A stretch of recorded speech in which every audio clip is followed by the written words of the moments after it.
أعوذ بالله من الشيطان الرجيم. بسم الله الرحمن الرحيم. صل على محمد وآل محمد. الحمد لله الذي جعل الليل لباسا والنوم سباتا وجعل النهار نشورا. لك الحمد أن بعثتني من مرقدي ولو شئت جعلته سرمدا. حمدا دائما لا ينقطع أبدا ولا يحصي له الخلائق عددا.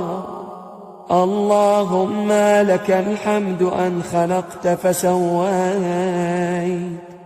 وقدرت وقضيت وأمت وأحييت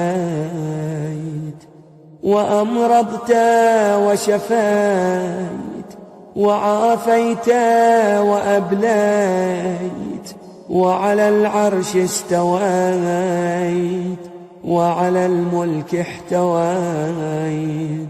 أدعوك دعاء من ضعفت وسيلته وانقطعت حيلته واقترب أجله وتدانى في الدنيا أمله واشتدت إلى رحمتك فاقته وعظمت لتفريطه حسرته وكثرت زلته وعثرته وخلصت لوجهك توبته.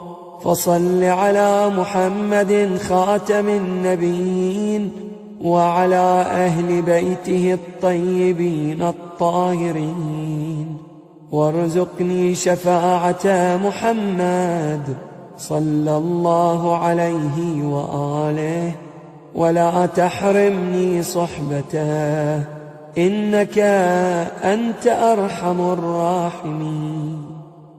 اللهم اقض لي في الأربعاء أربعا. اجعل قوتي في طاعتك ونشاطي في عبادتك ورغبتي في ثوابك وزهدي فيما يوجب لي أليم عقابك. إنك لطيف لما تشاء.